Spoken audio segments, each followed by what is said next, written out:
Hi everyone, it's Dr. Michael Suzanne Parsons, founder of the Natural Path Health Center and creator of Detox Done Right. I want to first thank you and welcome you to our 4-part video training series where we're going to talk all about toxicity and how do you do a cleanse in a safe and healthy way. But first I want you to picture this. You wake up in the morning before your alarm goes off, you roll out of bed, you start your day, you put your makeup on and you think, man, my skin is looking good. You go through the day, everything is running smoothly, but even if it's not, you get those curveballs thrown at you, bam, you hit those out of the park. They don't trip you up. You've got good energy, you are productive, you're creative, things are just so organized because you were prepared for the day. You get home at night and you actually have energy to cook dinner. Or maybe you say, honey, let's go out on the town. What? That's not a typical day for you? Oh, well, maybe this is more like your day. You hear your alarm go off, you're hitting it a couple times, you finally roll out of bed, you're tired, and now you realize, oh crud, I'm late. Then you go, ah, run, run, hurry, hurry. You're snapping at everyone. People can't get out of your way fast enough on the road. You realize, oh my gosh, I didn't get all of these things done the day before because I was tired. You're skipping meals because you don't have the time. You've trashed your appetite. It's gone. And then you're reaching for fast food to get you through lunch. As you go through the afternoon, you keep getting these curveballs thrown at you, and all they do is tick you off and stress you out. You're feeling overwhelmed, and now you're starting to hurt. That stomach pain is back, you're stiff, and you're feeling guilty because you didn't have time or the energy to exercise. By the time you get home, your feet are swollen, you don't know what you're eating for dinner, and you're done. You're just exhausted. Is that more like you? Well, if you're saying yes, sign me up because I was in that lifestyle too, and it wasn't that long ago.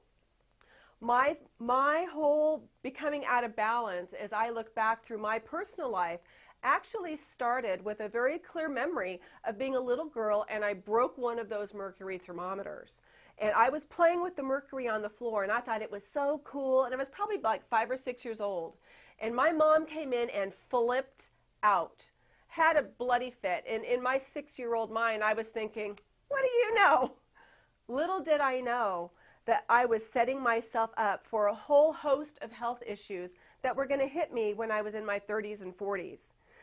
Fast forward a little bit, I remember as probably in elementary school, standing in the back of my mom's car, putting my face up to the exhaust and breathing it in. I thought that stuff smelled good and I liked, woohoo, how it made me feel. What I didn't realize is all of the chemicals that I was breathing in, that I was actually storing, because those are things we can't get rid of. As I continued to age, I started to have some health issues. I had huge cystic acne on my back, huge, painful. It hurt to lay down on my face, my neck, my chest. I was a big old walking zit mess. It was disgusting. And then as I got pregnant, I had several miscarriages, and my energy started to spiral. I was struggling to get up in the morning. I wasn't sleeping restfully at night. I was starting to have more pain and stiffness. I was so out of balance, literally my brain hurt, and that was different than a headache. So I realized that I had to take action. And because my weight continued to climb, as if I were still pregnant, I didn't know what to do. Here I am, a doctor, I'm a nutritionist, I know how the body works, I know the physiology, I understand the body chemistry, yet my body clearly was out of balance and out of control. So what did I have to do? I had to take a step back and go back into the books and start looking at what was out of balance.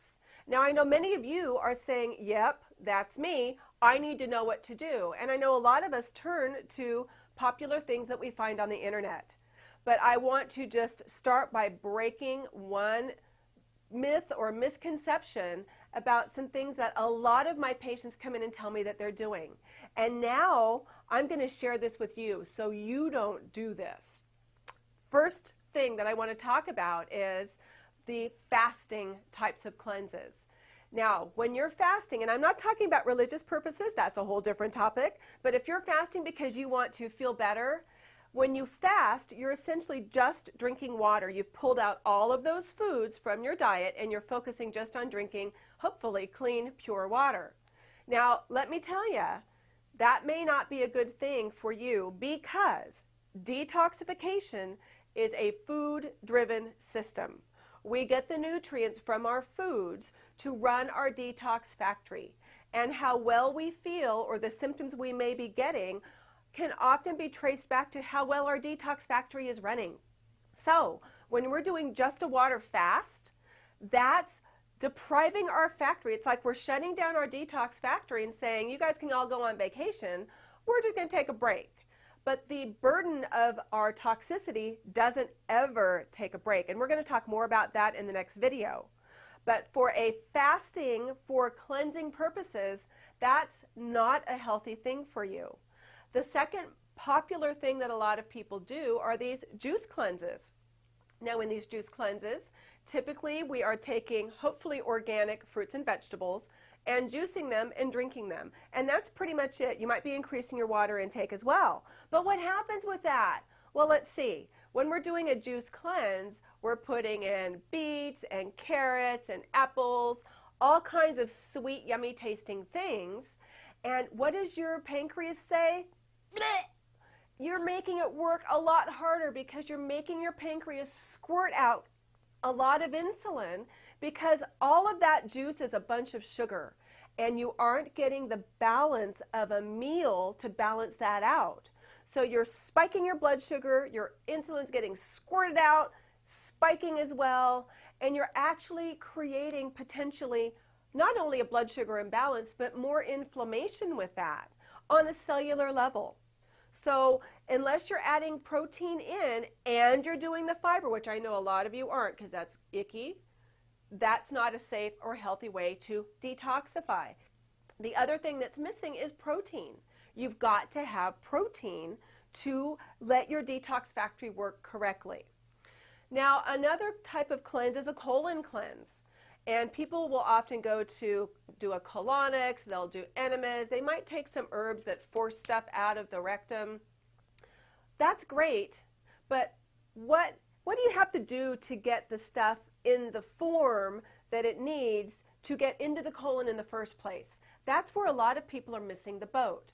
So yeah, it feels good to dump your load. We all want to poop every day, but if you're not pooping every day, there's a reason why, and part of it could be because your detox factory is offline. So those cleanses are not necessarily fixing the toxicity issue. It's doing one little spot, but not the whole big picture of what is not happening to bind those toxins into a form that you could actually eliminate. The fourth cleanse, if I could just eradicate this from the planet, my job is done. It is the master cleanse. Now this master cleanse, it's sneaky. It has a lot of different aliases. It's known as the master cleanse. It could be the lemonade diet, the maple syrup diet, the cayenne pepper diet, woo! Or it's also known as the Beyonce diet. Hey, hey, hey.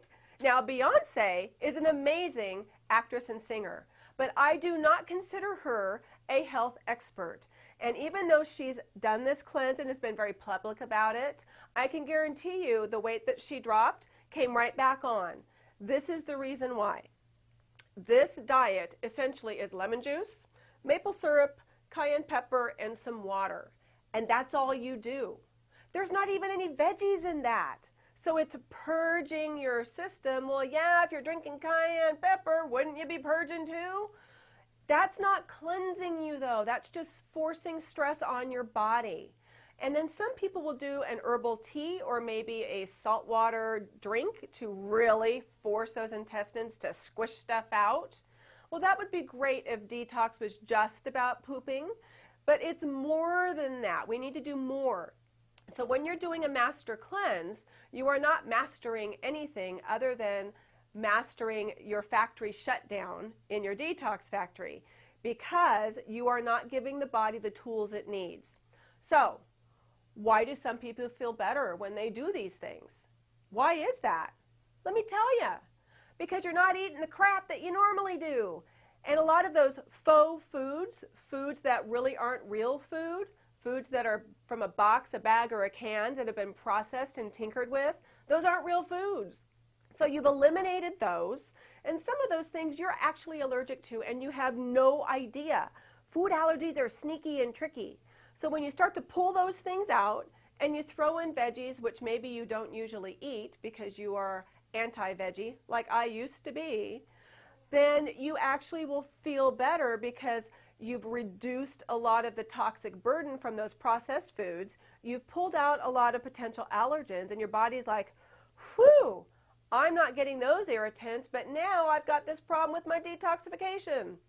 So you've got to be able to support the detox factory. If you want the factory to work, you've got to give it the fuel. If you want your car to run, you got to fill it with gas.